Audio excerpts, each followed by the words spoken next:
Good evening, colleagues. On behalf of the CANQATE Board of Management, welcome, and thank you for joining us on this panel discussion. My name is Jeremy Williams, and I will be your moderator this evening. Today, we will deliberate on the perspectives of the external quality assurance agencies and their experiences with the transition from on-site to virtual quality assurance assessments and the implications of this for higher education institutions. We are joined by three luminaries in the field of quality assurance in higher education, and the discourse this evening promises to be relevant, engaging, and indeed enlightening. However, before we get into the meat of the matter, I would like to invite Dr. Jacqueline Murray to lead us in a word of prayer. Dr. Murray. Let us pray. Almighty and eternal Father, you have taught us in everything to give you thanks and praise. And so tonight, Almighty God, we praise you and we bless you for yet another opportunity to impart knowledge to others. Father, we pray, oh God, a special blessing on the presenters and moderators. And we pray, oh God, that all those who are in attendance will leave this panel discussion, this webinar, with much more information than they came with information, oh God, that will help to further quality practices at their various institutions. We pray, oh God, all these things in no other name, but in the name of Jesus Christ, your Son, our Lord and Savior. Amen. Thank you, Dr. Murray. As you may or may not be aware, the CANQATE conference will be happening this year between November 2nd to the 4th in Curacao. It's our first face-to-face conference in 2 years. And to give us some insights on what we can expect, I now invite Dr. Shireen Isabel to provide us with an update on CANQATE Conference 2022. Dr. Isabella. Thank you, Jeremy. Good evening, colleagues. As Jeremy indicated, from the 2nd till the 4th of November, we of the University of Curacao will host the annual CANQATE conference for this year. We will start the conference with a pre-conference as usual. And the topic of the pre-conference is introducing the pedagogical content knowledge model as a potential quality standard for assessing professional development in higher education. This pre-conference will be facilitated by Dr. Dirk Wongso-Pawiro. He is the chair of the accreditation body of Suriname. Dr. Wongso-Pawiro will introduce this model, the PCK model, and during several workshops, all attendees can discuss on the several aspects of this model and deliberate about the possibilities in a higher education institution or in an accreditation agency to introduce this model as a quality standard.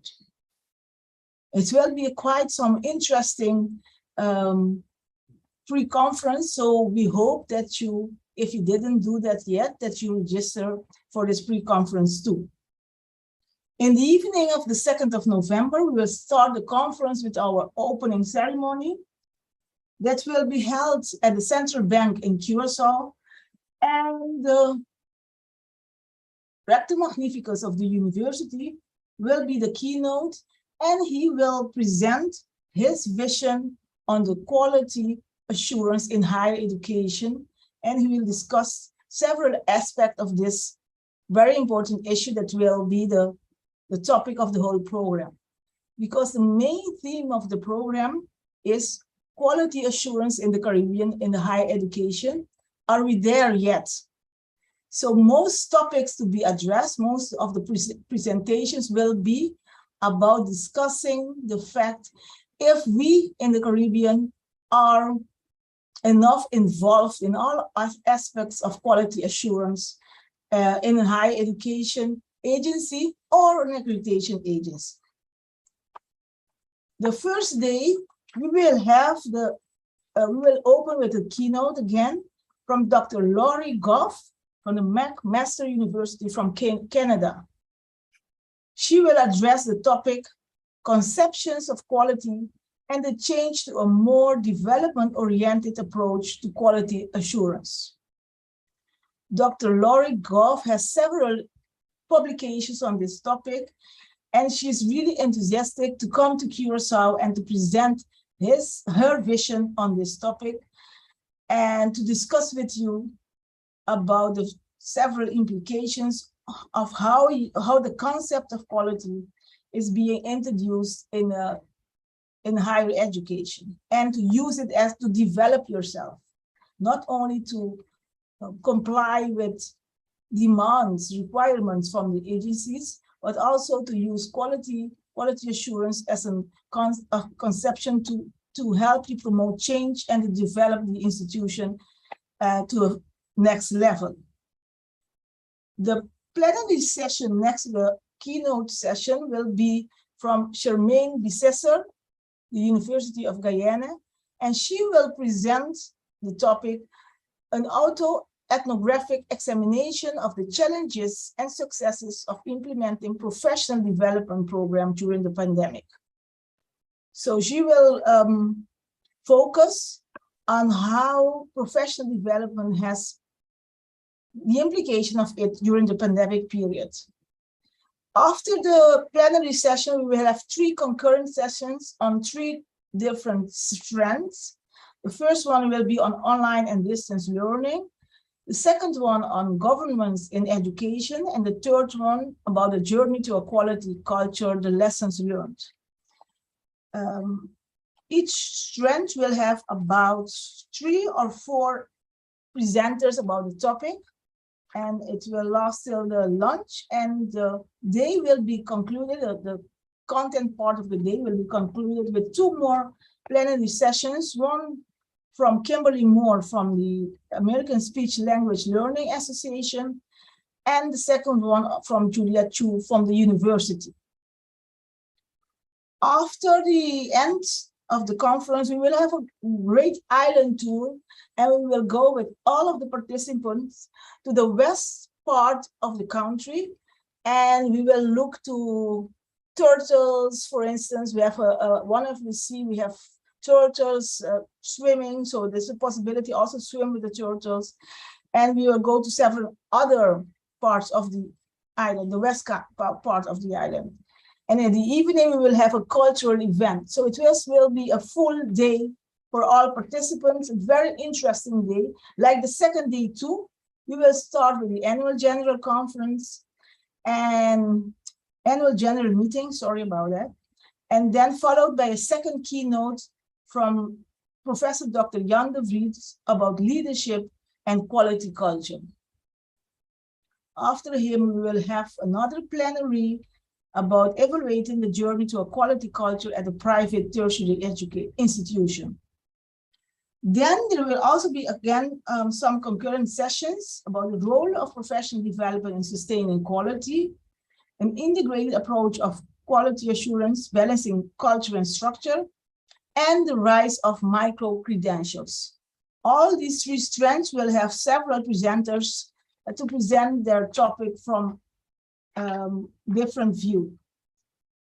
We will conclude the conference with another plenary session about a tale of inequality in Curacao. Are we leaving students behind in our quest for quality in remote education? 2 colleagues of mine will have this address and to discuss with you how we can, what the implications are if we are now focusing on remote education for quality assurance, and if we are taking students enough into account in our quest for quality. At the end of the day, we also will have a closing ceremony with a lot of cultural parts, dancing, music, and so on. So it will be a very diverse conference with presenters from all the different countries in the Caribbean, Grenada, Trinidad and Tobago, Suriname, Guyana. Let me see, just we look at the program. So the program is complete, and we are really looking forward to welcoming you to this conference. If you did not register yet, you can do so. Go into our website of the usa.ca/CANQATE 2021. We really hope to meet you in a few weeks in Curacao. Thank you. Thank you, Shireen, for that update. We colleagues really do look forward to seeing you in Curacao. As you know, the conference always presents an enjoyable opportunity to engage in meaningful dialogue on topical matters that affect the education sector. Now, this brings us to the main item of this evening's session, which is the panel discussion on the perspectives of the external quality assurance agencies on the transition from on-site to a virtual quality assurance assessment and the implications of these for higher education institutions. This evening, we have with us Mrs. Pauline Finley, the Executive Director of the Grenada National Accreditation Board, GNAB, Mr. Curtis Floyd, the Executive Director Acting of the Accreditation Council of Trinidad and Tobago, the ACTT, and last but certainly not least, Mrs. Althea Heron, the Executive Director of the University Council of Jamaica, the UCJ. Now, COVID-19 represented a white swan event and impacted the way we transacted business. Historically, EQAs conducted most visits using on-site evaluations, but because of some unexpected developments, they were forced to move towards a more virtual sphere for their assessments. Just over 2 years following the start of the pandemic, the world has started to return to some degree of normalcy. However, some of the changes that we witnessed in response to the restrictions of the pandemic have found a way to stay with us even as we return to business as usual. One of these are the virtual assessments in one way or the other. So we're going to delve into some of the experiences of the EQAAs with their virtual QA assessments and how these organizations expect to deal with this transition and what impact the overall transition are going to have on the higher education institutions. Now, colleagues, prior to us starting the actual presentation, we ask that we will take a few questions at the end of the discussion, but we also ask that you type any additional questions you may have, either in the chat box here on the Zoom link, or for those of you who may be viewing on our YouTube page, you can use the dialog box to indicate the questions. Now, I would like to ask if our presenters can give us a few opening remarks. I would like to start with Mrs. Finley. Thank you, Mr. Chair. Good night, colleagues and fellow facilitators, and a special good evening to the chairman and executive directors of accreditation agencies. I know this discussion is of special value to you as we all grapple with the issues of using virtual platforms to evaluate quality through remote mechanism. As you heard, my name is Pauline Finley, and I want to thank CANQATE for hosting this discussion and for inviting me to be a part of it as well. We thank CANQATE again for the quality that they have demonstrated throughout this last 2 years in higher education. But we ought to host this and discuss this against the background of the many innovations as well as technology that are used in quality to assess quality education in higher education institutions. For example, the many innovations in the delivery of higher education have implications for both quality assurance indicators and modes of delivery in higher education. We have, for example, we have different types of institutions. We have where it's no longer the traditional forms, but we do have institutions partnering with business, for example, to deliver focused credited training courses. We have massive opening online learning courses. Those of us who participated in the recent Coursera webinar would have learned about the many types of credentialing that's going on. We have Coursera, we have EdMix, we have Udemy. All those are open and online learning courses. We even have boot camps offering credentials of some sort, or even moving towards even granting degree. We have local regional institutions partnering with larger for-profit institutions. We also have different forms of credentialing that we have to grapple with. We have badges, micro-credential, digitization of credentials. The big question is, how are we going to evaluate those forms of credentials for quality? Technology, speaking about innovation, there is no way we can leave out technologies, and this will or has already hit quality assurance in higher education as a rock in this changing environment of quality indicators. Here I'm referring to tangible and intangible elements. For example, we have artificial intelligence, augmented reality, predictive analytics, forecasting. All of these have a role to play in influencing how we deliver quality assessment. Almost every institution is using AI in one form or the other. Chatbots, growth models, even manufacturers are using AI to retail. Coca-Cola tapped into AI and big data to drive success in making decisions around products, branding, and its supply chain. All this amounts to quality, and how do you evaluate quality? We have noted an increase, for example, in student support services, based on diverse needs, as well as the inclusion and importance of diversity, equity, and inclusion. Finally, we're getting there. The fact is that as long as education remains a human right and the provision of higher education a public good, there will be and needs to be the evaluation of its quality. If quality assurance agencies doesn't do it, who will do it? As long as there is evaluation, accreditation agencies will exist, and we are not going anywhere. Thank you, and do enjoy the discussion. Thank you, Ms. Finley, for some very powerful opening remarks. I would like to hand over now to Mrs. Heron as a follow-up. So I'm now inviting you to give us a couple of opening remarks, the perspective of UCG. Thank you, Mr. Chairman. Thank you again to the board of CANQATE for inviting me to participate in this webinar, as well as thank you for hosting these series of webinars, which will allow us to have discussion on matters affecting all of us in quality assurance.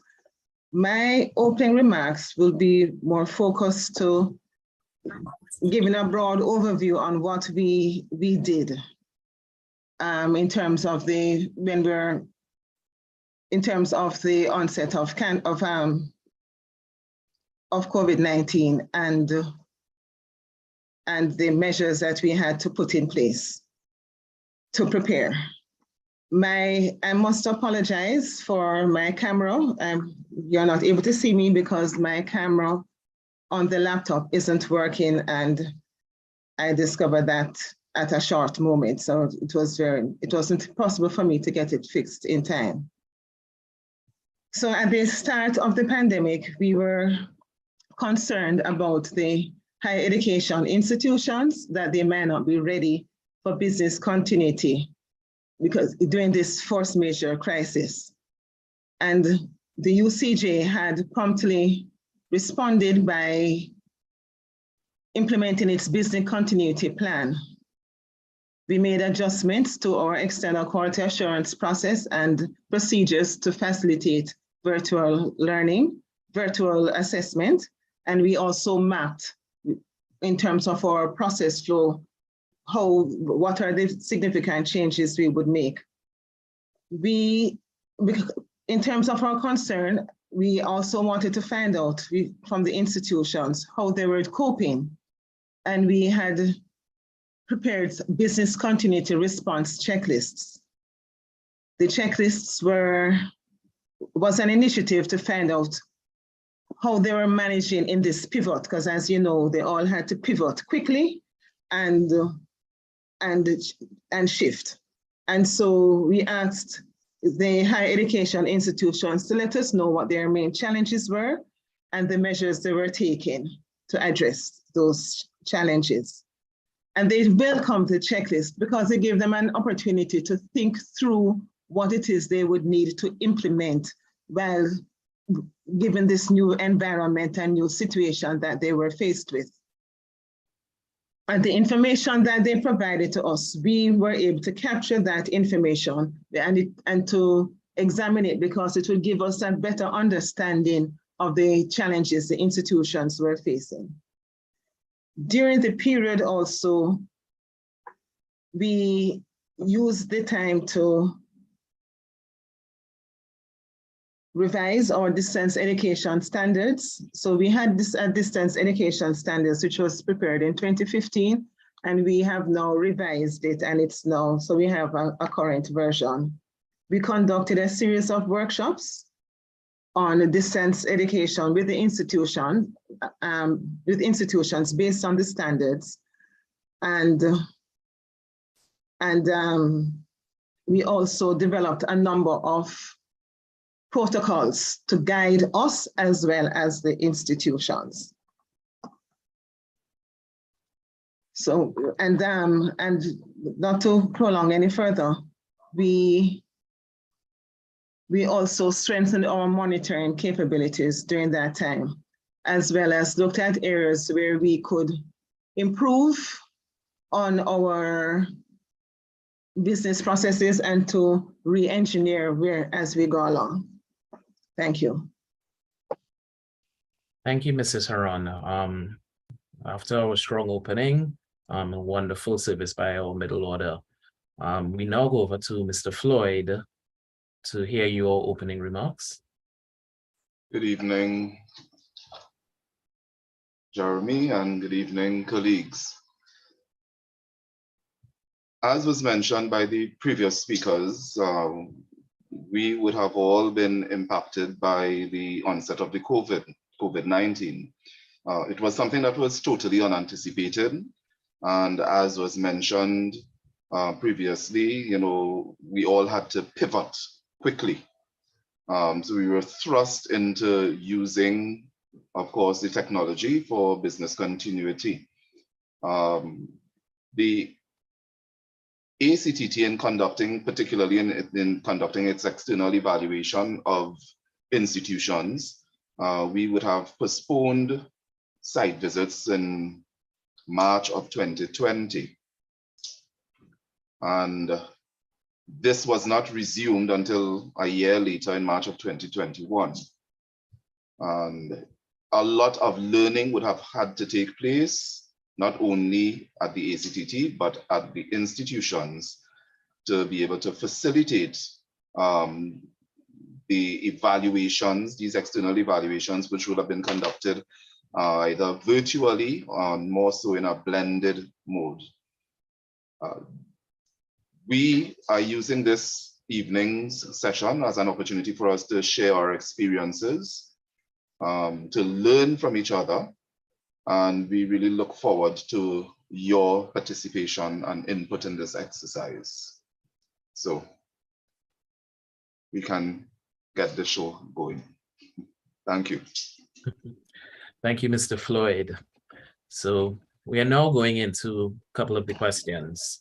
Now, in your opening remarks, we heard about the issues regarding business continuity, the adjustments and revisions of standards, development of new protocols, as well as the expanding range of qualifications and credentials that higher education institutions are now engaged in, and of course, would require greater monitoring from your external quality assurance agencies.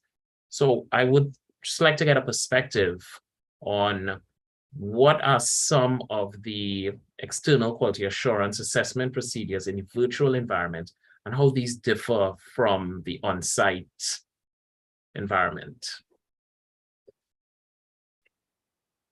Okay, well, and as you know, the site visits are, they are the best practices to explore root causes. Mm-hmm. And when we were implementing, we realized, or maybe if you see, looking back in hindsight, we realized that the practices and principles related to site visits remained relevant during the virtual environment. There was little differences between the face-to-face and the virtual, but the differences though, and I'm not saying that there weren't differences, but the differences though, one would maybe say were significant in a way. And as I said earlier, we had to re-engineer and rethink. So we found for us that they were cost effective in the sense that normally in a face-to-face environment, you'd have had to invite assessors, we'd have to accommodate them in a hotel, pay their air travel, their meals, transportation. So those expenses, and either the external quality assurance agency would foot them or the institution. Now in a virtual setting, those expenses are no longer relevant. We also had a reduction in the physical submission of application documents. Before, institutions would submit tons of documents, copies, for us to review, for us to share with our assessors. These now were uploaded we use the Google Drive, the Google Drive platform to facilitate the uploading of documents. So that saved a lot of money, paper, ink, and it also helped to reduce whatever waste that would be in terms of the institution printing and reprinting, that sort of thing. There was also the opportunity for us to reach a wider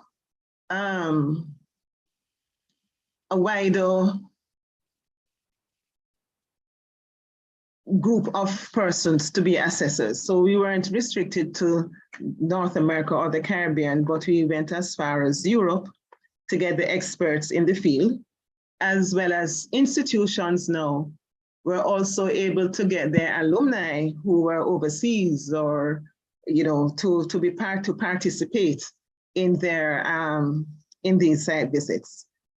And what we also realized too is that we had to do a lot of pre-meeting planning with the institutions just to guide them through our protocols, as well as those pre-meeting planning also with the assessors.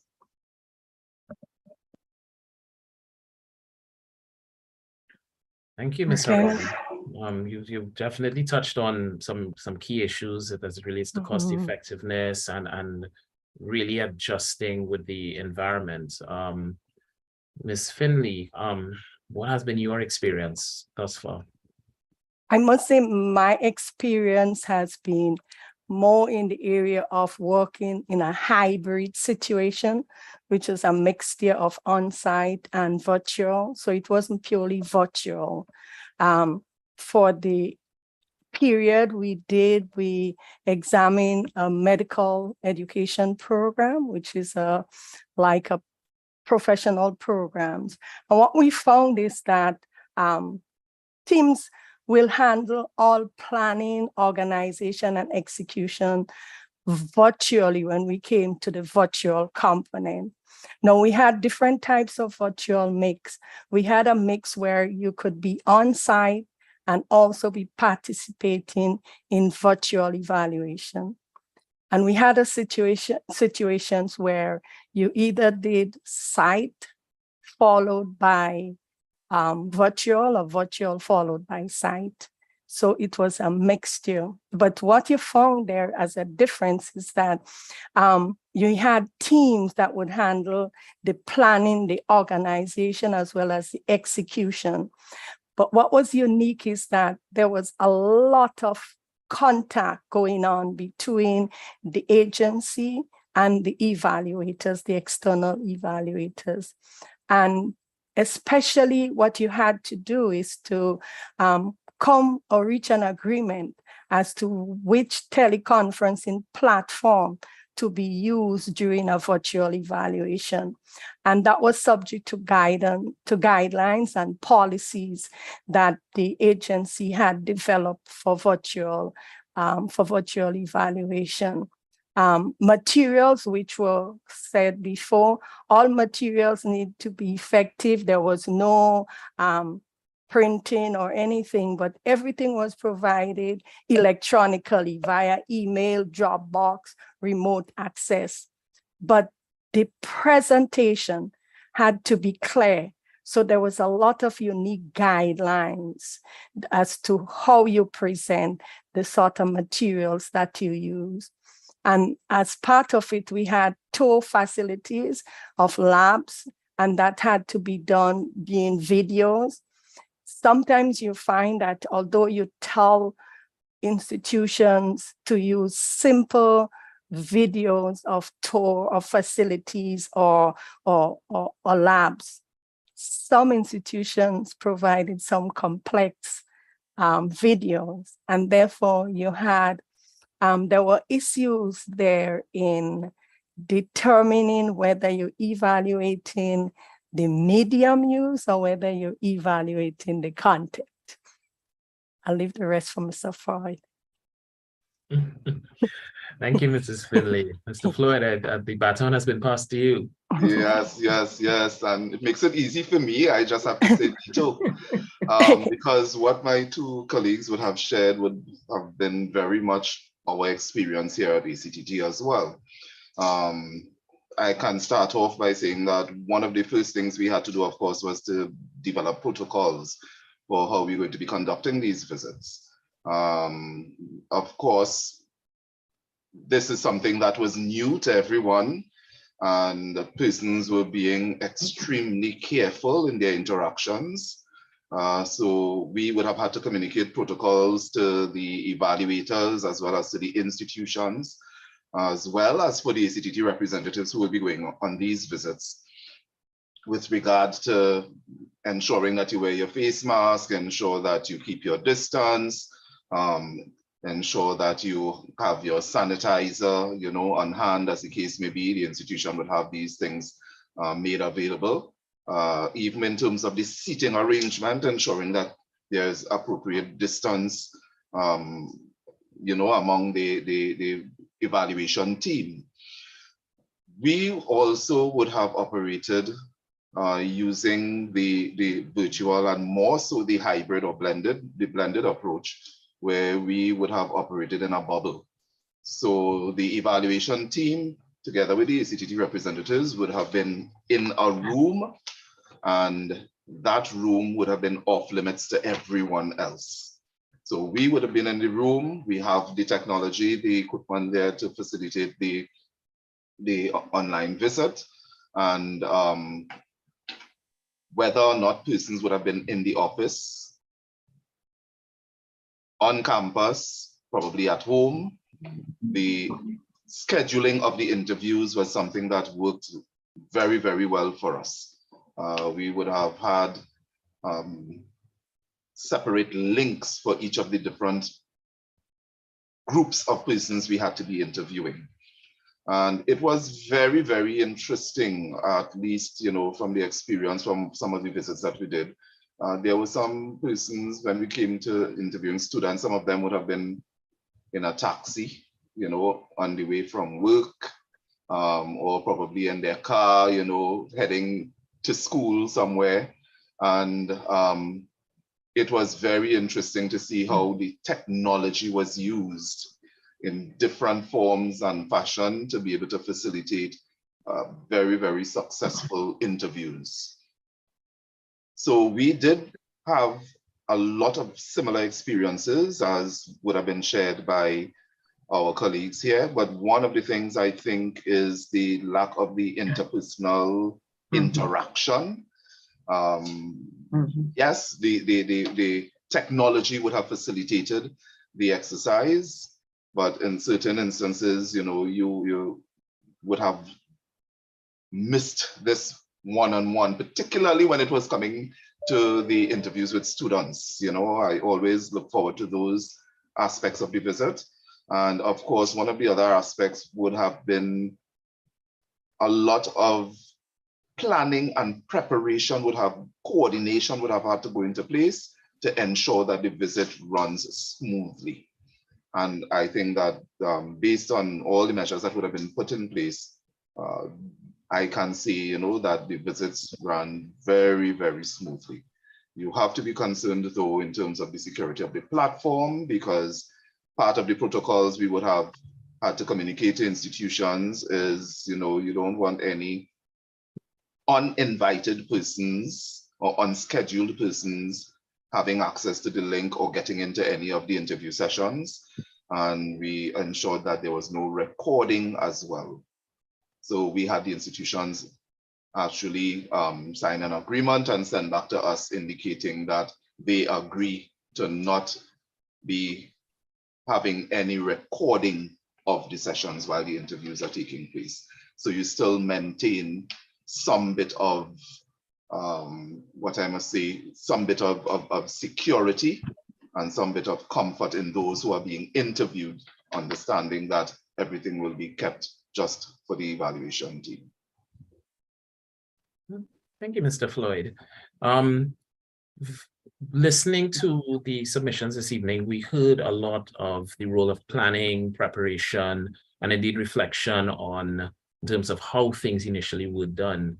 So we appreciate that the only constant is really change, but you started touching on a bit of the challenges and measures that were put in place to mitigate against those challenges. So I'm interested to find out, what are some of the other challenges that the EQAAs experience in assessing quality assurance in that virtual environment? Well, there is the whole matter of internet connectivity, the digital divide, and the bandwidth issues. So, and we were mindful of that. We had participants drop in and sometimes not able to join or rejoin an evaluation exercise. And so that impacted stakeholder participation, even for the team. The team here at the UCJ, because we worked mostly from home. And sometimes I know of some of the members of staff, those who were nearby, they had to quickly come to the office to help with the exercise. But that was I think that is a significant impact or challenge that we had to be mindful of. So when that came on, we had to ensure that site visits, persons who are going to be participating from the organization, then they would have to be in office as much as possible. Mm-hmm. There was also the whole matter of the overwhelming abundance of documents that the assessors, e-documents, electronic documents that they had to review online. Not that they wouldn't want to do it, but on a face-to-face visit, the documents are laid out and they're like as an exhibit, and they could go and peruse and look and the different times. So we would, in our planning, we would have done a lot of preparation and asking the institution to upload the documents weeks ahead so that the assessors would have ample time to go through the documents and be prepared for the assessment or for the visit. We were also, okay, the other aspect in terms of documentation too is sometimes there may be access to some types of documents. Normally you would see marked scripts and student files and their projects. Now I would have asked the institutions to upload, so the institutions now would have to scan a lot of documents for preparation. So I think the institutions, and that would have been in the early onset, but now that for us, virtual assessments will be a mainstay. Yes, there would be hybrid too, especially for those practical programs with practical components. But I'm thinking that the institutions now would be more mindful of these challenges that they would have experienced over the past 2 years and plan ahead in terms of how they would present the documents for viewing. We also had to be mindful too of the breaks, ensuring that, because you're in front of the computer, you're speaking to participants online, but you're seated. As a face-to-face, there's opportunity to get up, go around. Yes, you're seated, but there'll be, there's still opportunity to move around. So we had to be mindful that we had to have breaks in between so that assessors could get a time. We didn't want to have assessor burnout or fatigue. Thank you. And if I may. Okay, go ahead, Pauline.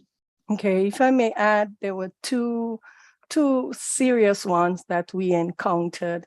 In addition to the internet dropping and the internet infrastructure and connection problems, there were also problems with having both evaluators and students inability to use the platform features, or among one of the most challenging issue for some persons. And as a result, there had to be a lot of training in the use of the platform for both, on both sides, the evaluators as well as the interviewees. So that took up quite a lot of time. Recording was requested by some sites, and therefore some people did not feel comfortable with having the interviews recorded. And therefore that led to some participants trying to wriggle out or a reduction in how they were expressing themselves or their opinion, knowing that either their supervisors or superiors would see it at a later time. There was the issue of time management as well. As Dr. Floyd said, there were times when individuals would be in their cars and they would be interviewed. Well, when you're in your car or you're quite comfortable, you have the desire to continue to talk and talk and talk. And since there were no location and time boundaries, you would find that the participants were willing to talk more than it was necessary. And it sometimes became difficult to interrupt them because they have a lot to say and they continue to talk. So when this was accompanied by internet connection, like they're in a car, the internet connection would not be stable, then time management became an issue or a big challenge. Yes, I can identify with that as well with regard to the internet and electricity disruptions. There were at least 1 or 2 instances where we had to abort the visit and make arrangements to continue on another day because the evaluator, where they were at the time, the internet was fluctuating. Yeah, the internet supply was fluctuating. And on another occasion, the electricity actually went. And of course, because electricity went, everything became non-functional, and that would have resulted in us having to abort the visit on that day. Some of the other issues that we would have encountered as well, you were mentioning with persons being on camera and persons being at home or in the car, as the case may be, but there are 1 or 2 instances where persons would have been on their computer at home, and you're seeing persons walking in the background, you know, while the interviews are being conducted. And this, of course, would have caused some bit of distraction. In one or two instances, it might have been a bit comical because the person passing in the background didn't realize that they were on camera. And of course, their reaction would have resulted in a very comical situation, which would have caused a disruption to the visit. Or in some instances, as you're saying, some persons don't have appropriate backgrounds. So you're seeing everything that is in the background, and it's really could be very, very distracting when it came to conducting an effective site visit. You would have mentioned in terms of the lack of training, but one of the other things is once you have persons and Althea would have mentioned persons sitting. So when you're on camera, you get more or less a profile. Yes. And not all the time you are able to read the body language, right? Sometimes the way persons are seated, sometimes the lighting that they have, the angling of the camera, poor lighting as the case may be, you're not always able to read the person's body language. And this is one very important aspect as well of when you're conducting evaluations as an evaluator. You need to be looking at the whole picture. So again, we would have had some similar experiences. And in one or two instances, even in terms of the videos, we would have asked persons to present videos, and this would have been in the very early stages. We would have asked persons to present videos. And yes, while some videos would have been of very, very good quality, because all of that would have been in the guidelines in terms of what is the length of the video and what profile you have to use in the video, etc. You would find some deviating from that. And for some persons, they would have used it as an opportunity, of course, to showcase their resources. So a lot of emphasis would have been placed on the video as opposed to really the content of it. Yes. Because one of the challenges there is that, let's say the richer schools are those with greater technology experts. Some of them even reverted to using virtual reality sort of. So when you're looking at it, you don't know if what you're evaluating, you can become caught up in the presentation, in the medium used, rather than the content that you're looking at. So it can be challenging when you come to using technology. There has to be a lot of training. And sometimes you spend nights training evaluators. You could have up to about 6 training sessions for each group, each training session about 2 hours per evening or per night. Sometimes you go way into nighttime training. So it was a challenge there. And with the training of the evaluators, there were some persons who we might have considered to be very, very good evaluators, very competent and resourceful evaluators. But when it came to the online platform, they shied away and they declined to be part of the visit because, as was mentioned earlier, in terms of the reviewing of documents online, that is something that they were not accustomed to. And some persons were not prepared to subject themselves to that. And the part that you said about stay away, some persons actually did not show up. You have instances of that, you know. But in terms of the virtual tours, which based on what you had said before, and yes, we did experience that most of the videos did not showcase the important aspects that we want to observe, but they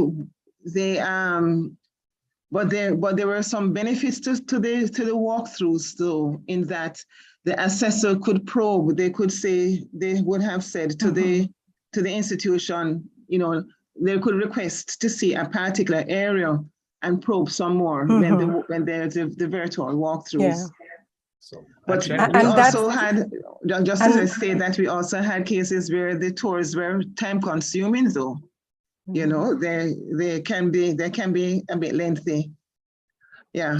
So I'm actually happy, Ms. Heron, that you would have brought up some of those points actually, because it brings us into another question where some of us here have sat on either side of that table, both as an external evaluator, as well as part of an institution preparing the documentation and overall in terms of preparation for the visits.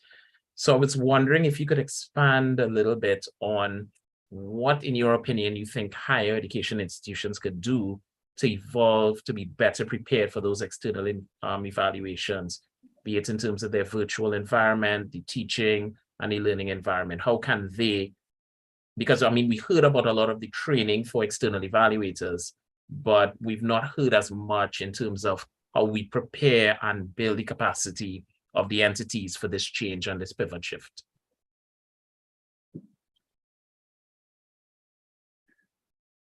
I think okay, go ahead, Pauline. I think one of the things you have to do in institution is to have EdTech professional development training. You cannot train your instructors in the same way like for on-site. So you have to do a lot of EdTech professional training. One major part of evaluating the effectiveness of online programming in the institutional accreditation process is examining how instructors themselves are trained.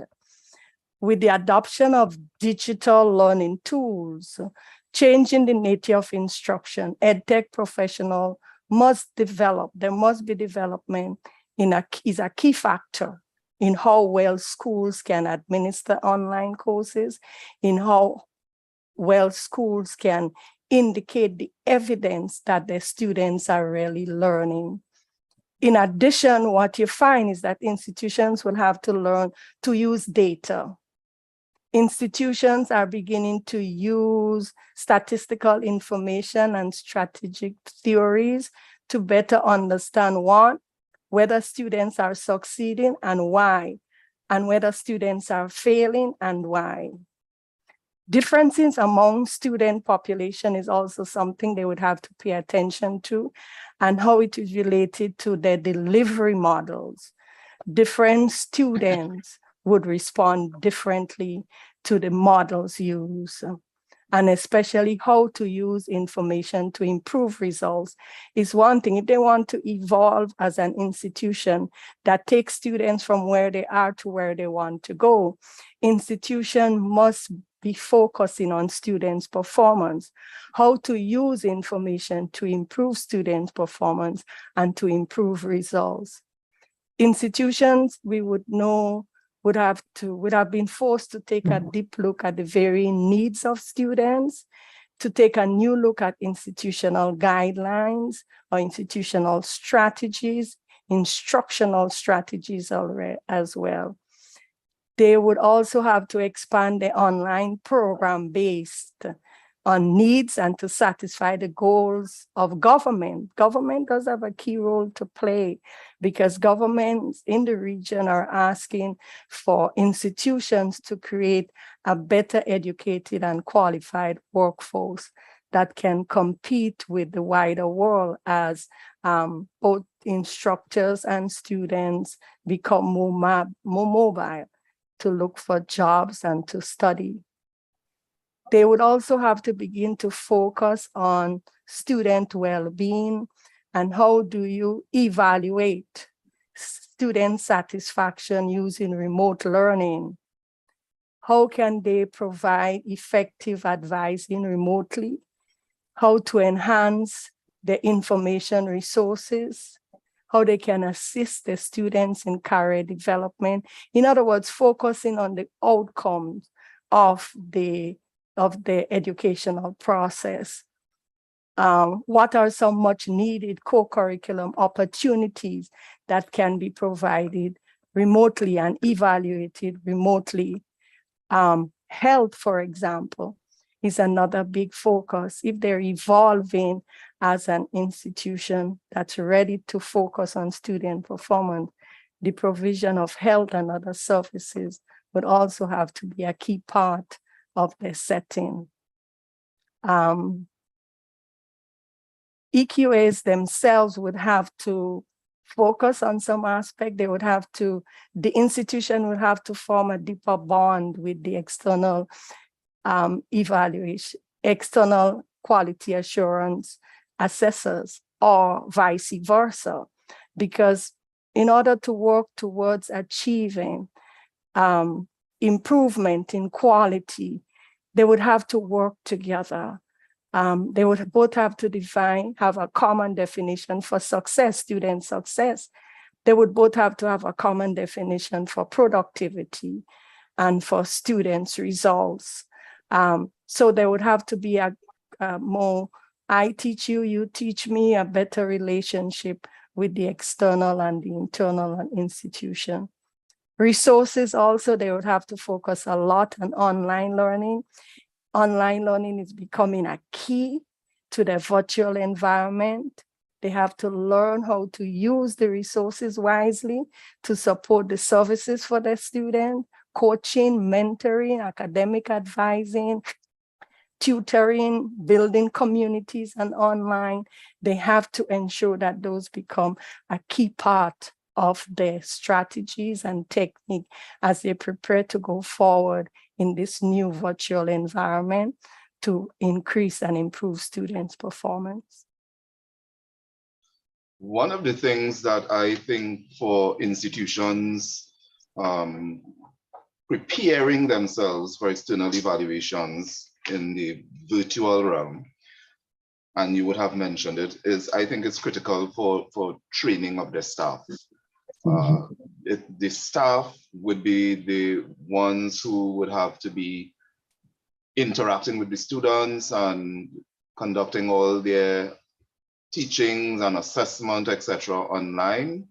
And they need to be okra with how to utilize the technology. And this is one of the things that we encountered with very many institutions in terms of them coping with this. Teaching of the staff, as well as preparing students to be familiar with and to be able to use and access the technology. And based on, of course, we know that there would be a gamut of institutions and types of sizes and nature of institutions outside there. And they would need to know what their specific needs are with regard to technology. So there are different platforms that you use out there with regard to the using of the Zoom, as we are using this evening. You have Teams, and you have Moodle, and a host of others. And I think it is important for the institution to know which one of these will work best for them in their particular context when they have to be conducting the evaluations, because we at ACTT leave it up to the institution to provide the platform as well as the links to be able to conduct the evaluations by the external evaluation team. And you would also know that having the technology and being able to upkeep the technology, earlier on we would have spoken in terms of bandwidth and all these other things. They need to understand that this is something that must be specifically now budgeted for. Yes, because this is how things are going to be going in the future. I don't see us going back to totally face-to-face evaluation exercises. I think that it might be more hybrid, if anything else. But this is something now that a concerted effort would have to be made now for budgeting to cater for the utilization and acquisition and upkeep of the technology. And there has to be a commitment from the top. And it cannot be that when they're thinking of distance education or virtual, incorporating technology in the institution, it's not just about the IT department. It is all aspects of the institution, and it's literally a mindset, a mind change, not just for the lecturers or for the and not just the lecturers, but the students, as well as even those who are, well, literally everybody, even for us here who are in the external quality assurance field, because this is the mode where we are now going towards. We are now in this environment, the virtual space, and it is changing. It's not stagnant, it's constantly changing. So I agree with everything that Pauline and Curtis have said, transitioning from paper-based learning to having these learning management systems and student management systems. How do you use the technology and incorporate it in all aspects of the higher education institutions? Incorporating digital tools to facilitate teaching and learning. Curtis spoke about budgeting for virtual learning platforms and gadgets, and using this and software tools to help with teaching and learning. So and some persons I know of, well, I suppose because of the lack of technology, there are some persons using very, very, very simple tools, which you really wonder why or how, but they now have to budget for those. And training of staff, students, and as well as the administrative staff, very, very important, very important. And I would also say digitizing the documents, because that is the only way you'll be able, the assessors will be able to get access to the documents, especially if the assessment is being conducted in a virtual space. Thank you, I'm glad you raised the issue of the managers, because involvement, I don't know if you noticed that, but from our observation, the institutions, the managers and administrators were more involved when virtual is being used. I guess they have the time to become a greater part of that. They don't have to travel with the on-site team, but just become a part of observing the interviews. They don't have to be answering questions, but just observing, especially the mass interviews when you had quite a number of persons together. So there was a lot more involvement, and I think they're becoming to get more involved in the actual interview, the questions, the evidence needed, and begin to take notes of that, so that they would recognize the need, for example, for some of the things that lacking, and they're observing and seeing it firsthand, not being told, so they can make a case for a budget, as Curtis said, for example. Mm-hmm. Thank you. Now, we touched on the importance of really building that quality culture that starts at the top.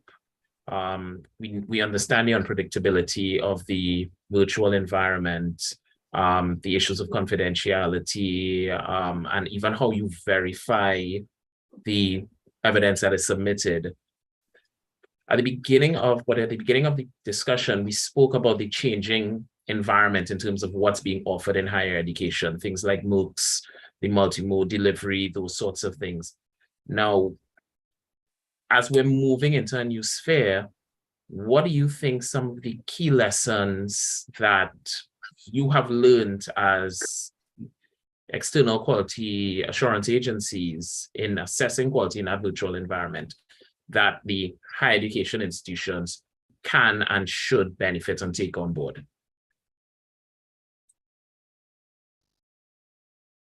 One of the things that I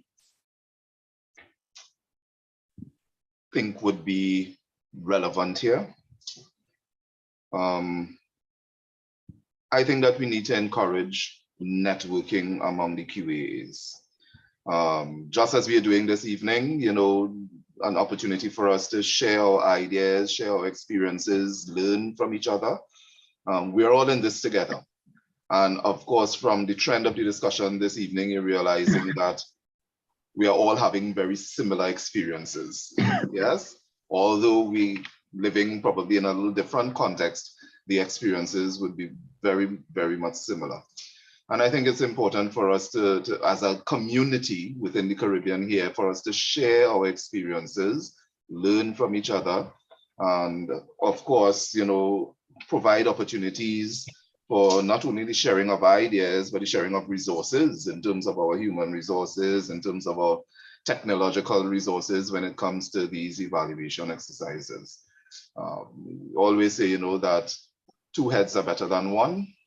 And if among us here we have three heads, or if we go wider now and look at the attendance that we have here, I'm seeing 55 persons in attendance, at least just on this platform. There is a wealth of knowledge and experience that we have among us here collectively. I think that we all can benefit from. So that's my 2 cents. Okay. And In addition, I think, sorry, go on. Okay, so I would like to add as I think these are our last words, Jeremy. We should also be mindful of the sustainable development. Althea, there's one more, goals. one more question after, so you have some. Oh, there's one more question? Yeah. Mm-hmm. Okay, well, I'm thinking that in terms of for us in terms of the external quality assurance agencies, I think we might have to start looking at digitizing our application system and having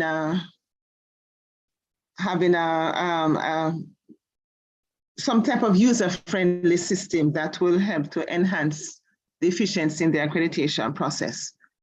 It will help us to capture data. The institutions can input data on a regularly instead of having to have it documented in their self-studies and so on. And it also would also help to move the process along. So that is something that we can do, and that system would be a repository. It will be a repository that we can use that to analyze easier, quicker, faster, and to show trend, to conduct trend analysis, and to examine the status of the higher education institutions as a whole, as well as individually, because they could track the progress of institutions over a particular time. Mm-hmm. I want to add that I think the quality assurance network, that is CANQATE or whatever group, maybe even the upcoming CQAR, to develop a set of guidelines, a core set of guidelines or policies that would guide the evaluation using virtual means or the virtual environment, so that when you have an evaluation of an institution in Jamaica, they are just this core set of policies or guidelines which would guide the evaluation of using virtual means.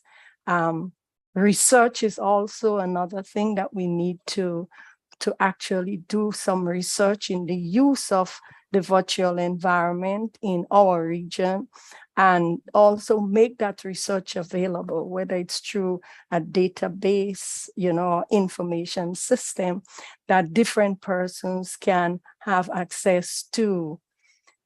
It is also important, I think, that institutions have to learn to go shopping for technology, to evaluate the technology that comes aboard. There are a lot of new technology that evolve day by day. They would have to extend their technology expertise, whether to employ better experts or more experts, because this would become crucial. There is no turning back, as Aaron said, to pure on-site. And therefore, you have to come to terms that you have to invest and also constant and contact and communication, greater sharing, because this is new to some institutions. It's evolving elsewhere. So let us be a part of that evolution and let everybody share so that it's not about leaving anybody behind, any country behind, or any agency behind, but we all in this for the development and enhancement of higher education, for greater performance among our students, so that we have a more developed workforce.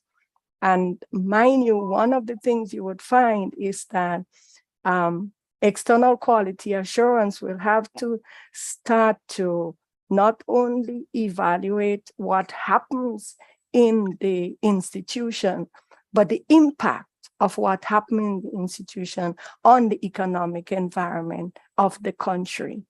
So you would have to become more involved in evaluating, extending the standards, reviewing the standards that we have, and see how we can make them more reactive to the environment, the disaster environment, for example, what you need to put in place, how you need to revise your standards so that it can better respond to that changing environment of turmoil and disasters.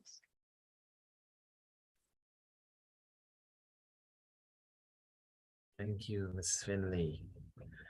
So I was actually going to go into one final question, but what I noticed was, in terms of a lot of the responses, you actually touched on what that question would have been. So I'm going to actually now open up for the attendees. If there are any questions that they would like to raise, we'll probably take about 2 or 3 questions. All I'm asking is you could probably raise your hand and I will acknowledge you, and you can ask your question to any of our panelists this evening. All right, Jeremy, some questions are in the chat. Sure. Thank you, June. Okay, so the first question we have this evening: did the remote modality reduce the number of days of the evaluations? Well, we didn't necessarily reduce the number of days. What we did was to reduce the time spent. So we, instead of going up to 4 o'clock, we would maybe end at 2. So we would keep it tight. Because what would happen is that the desk reviewers would have, the assessors would have done a comprehensive desk review of the documents submitted, so that when they go onto for the site visit, they're well prepared and they'll touch on those critical areas that they want to probe. So it's like, so if there's the evidence to show that the institution has been meeting the standard or excelling in a certain area, you wouldn't necessarily probe in that area. But if there are any things that you are seeing that look, that are of concern, then they will probe. And that's why it is very important for them to have gotten the documents way ahead of time, done the desk review, and have those pre-discussion before the site visits are held. And so that helps us to reduce the time spent for a particular day. That has helped. That has helped. Okay. Thank you. Has that been a similar experience for you, Mrs. Finley, and you, Mr. Floyd? I think there are some other factors to consider, because the size of the site that you're evaluating would determine whether or not you would have 2 or 3 days. And in some institutions, let's suppose you're doing, like for the last accreditation cycle, you have a problem site. It means that you still have to plan for that site, because you're going into a probing mission, for example. You want to find out what has changed. In addition, you look at the annual report submitted and see what is there, what improvement, what enhancement. So for some institutions, yes, it will, but for some, it doesn't reduce the time. Because in our particular context, I don't think that it really reduced the time, particularly when we have like institutional accreditation visits. We would have a schedule, and the schedule would be for a certain number of days, whether it be 3 days, whether it be 4 days, as the case may be. And we would have still adhered more or less to that schedule. What I can share with you is that it would have reduced in terms of the finances in one particular instance, because one of the evaluators, one of the 2 evaluators who was coming from abroad for a particular exercise, tested positive for COVID, and so could not have traveled again just the day or 2 days before the visit, right? And of course, that would have eliminated the airfare and accommodation and whatnot that the institution would have paid to have that evaluator come into the country. So while it did not necessarily reduce the number of days, it can, if you are conducting visits virtually, because that is what that particular evaluator had to end up doing, just participating in the visit virtually, it would have been a saving for the institution in that regard. Thank you. We have another question.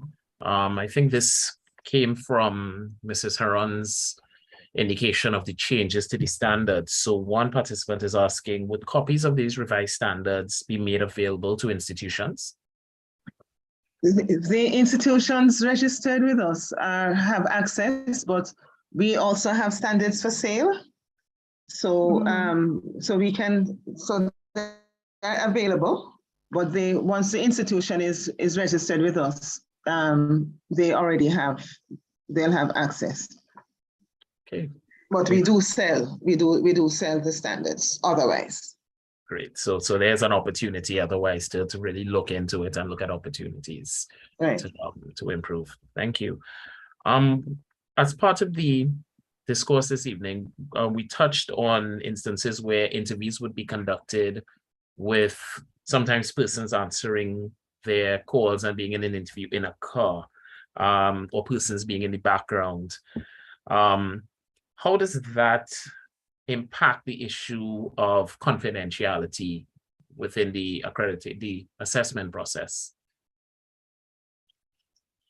I would have mentioned that earlier on in response to one of the other questions. And while generally, I think, yes, there would be concern with regard to confidentiality. And this would have been instances, particularly, as I said, with the student interviews. So they were in transit, and they knew that they had to be a part of this team to be questioned at that or interviewed at that particular time. So they logged on their phone. So while generally there might have been issues with regard to confidentiality in the particular instances that I would have been referring to, one student would have been in their own vehicle. They didn't have anybody else in the vehicle, right? And in another instance, because of the nature of the information that would have to be shared, it was not necessarily considered something confidential, because the student would have been asked probably to share their experience, yeah, or to share their thoughts, as the case may be, so that it would not have necessarily been compromising the integrity of the exercise because they were in a vehicle with other persons at that time. But generally, I think that, yes, you would have to be concerned with confidentiality. That's one of the things when you're conducting these virtual visits, you're not sure who else is around and who else is in earshot, right? So you have to be careful about that. It's so true. Ms. Finley, Ms. Saron, would you like to expand on No, that? I was just endorsing, Yeah. I was endorsing what Curtis had said. I do agree with what he said. Yeah, I think once there is somebody else in the environment, there would be an issue of confidentiality. And it doesn't matter who, it could be a wife, it could be a husband. They may be sharing information that they don't even know it's confidential. You know, sometimes our children would do that. Children say the darndest things they say. So. Mhm. So there's another question in the chat. It actually relates to technical vocational assessments, but there are some significant implications to external assessments overall. The participant is talking about the importance of competency-based assessments and the need to really assess, for example, in baking, the taste, the smell of the product, the integrity of the welds, and in case of welding and so. And really they're looking at, depending on the nature of the assessment, we talked about labs and otherwise, how do we verify from a remote or an external manner that it's actually taking place in the manner it's supposed to take place? Because you're not on the site, you can't verify it. Has there been any experiences that you could share to treat with a case like that? In our experience, most of the, as you know, as I said, my experience lie mainly in the evaluation of medical education program. But usually what you have is that there is often a follow-up actually on-site visit once it has to do with some practical experience. So for example, pediatrician, the delivery of a baby, yes, you see something on video, but you have to actually go to see the students do it to know that, because how a video or a camera is positioned can make you see what they want you to see and not really see what is actually happening.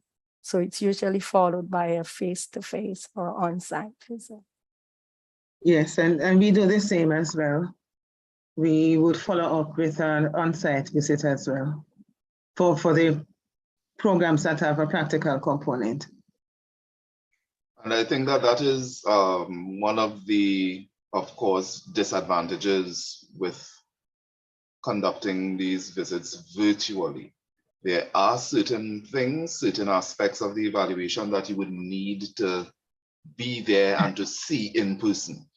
And when we were doing our research, actually, when we were developing our protocols, etc., that was one of the things that we came across, that the virtual visits cannot totally replace the face-to-face visit in every scenario.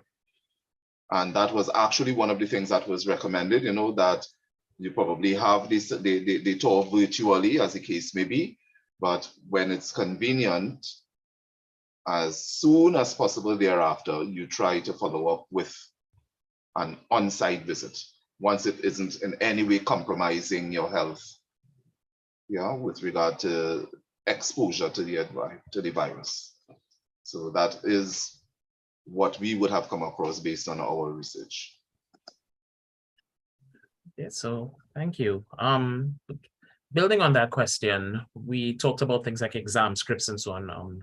One participant is asking, what were some of the control measures implemented internally to guarantee the quality review of an institution's documents, looking at large volume and the quality, the quantity of the documents that evaluators and so would have to go through? One thing I know is that the documents had to be sent much earlier, and they had to be, then there would be feedback or requests for more information if necessary. So the information had to be sent much earlier. Information was scanned. You made sure that the information that you got was really the information that has been authorized to be delivered by your QAC team or your head supervisor or so. So that was one way in which it was, but a lot more time is spent. And I think Heron did raise that because you have to sit up and read a lot of documents on a computer. It's not like it's printed documents. We are accustomed and trained to read looking down. We're just learning to read looking up. So it is a challenge for us for the time. But you have to provide the documents way in advance. One of the measures adopted by some of the institutions locally is the provision of access to the documents via a link. And the link, of course, would expire after a particular period of time. So there is some sort of protection of their information, and only certain persons would have been given the authority to be able to access those links to see the documents. And I know that that is something that would have worked pretty well. In one or two instances, the links might have expired before we were even able to get in to download the documents for the evaluators, but just in one or two instances. But I know that that is one of the measures adopted by institutions, using secure links. Yeah, we had the same practice as well, where they, based on what Curtis has said, we had the same as well. Thank you very much. I think that, are there any other questions that business would like to pose to our esteemed panelists this evening?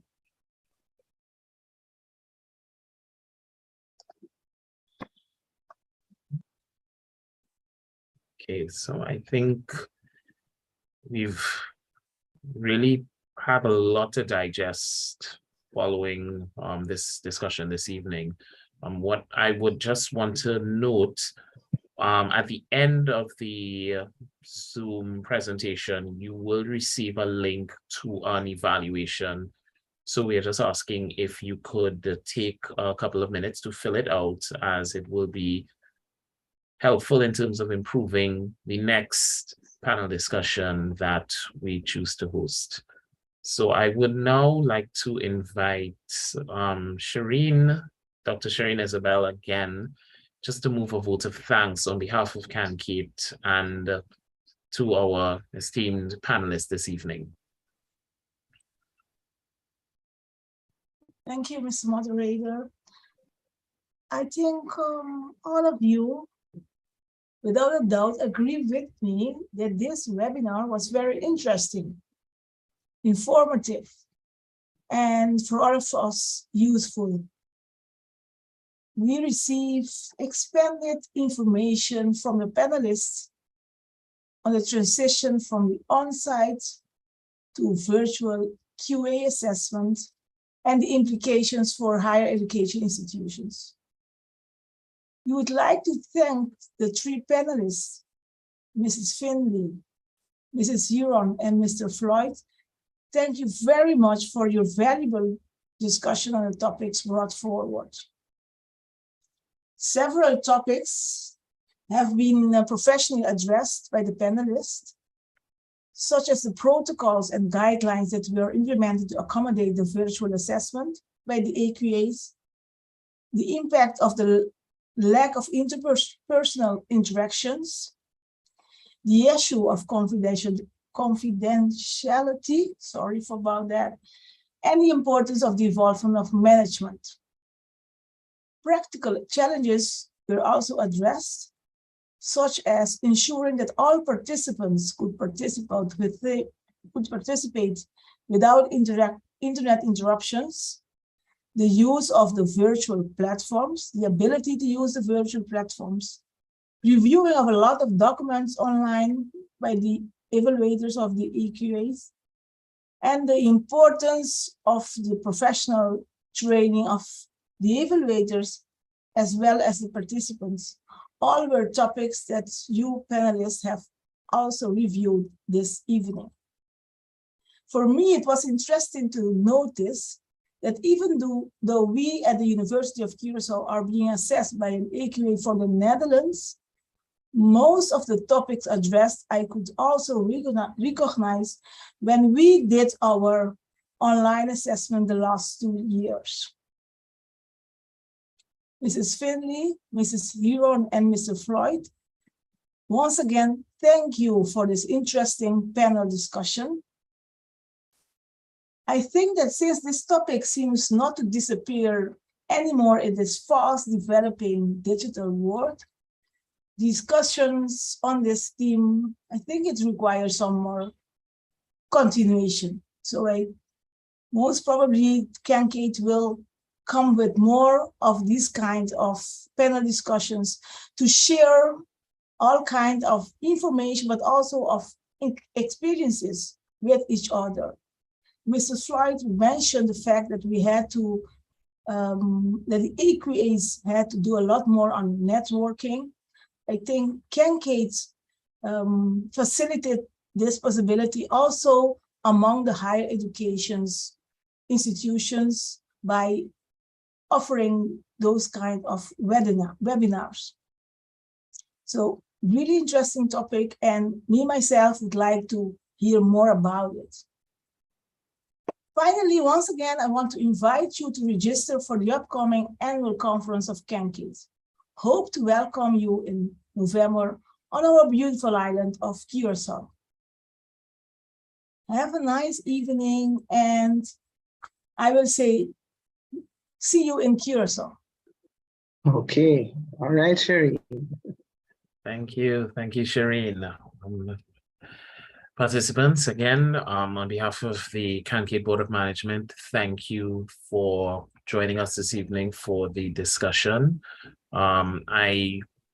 The recording of the session will be shared both via our YouTube channel as well as our Facebook page. So persons who may have dropped at any point, or if you just want to reflect on what was shared this evening, there will be an opportunity for that very soon.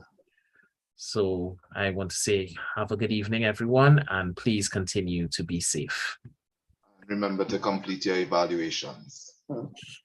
And complete your evaluation. Thank you, kids. Thanks, Thank you for everyone. having us. Goodbye, everyone. Goodbye, everyone. Thank you. Goodbye, everyone. Bye-bye. Thank you all.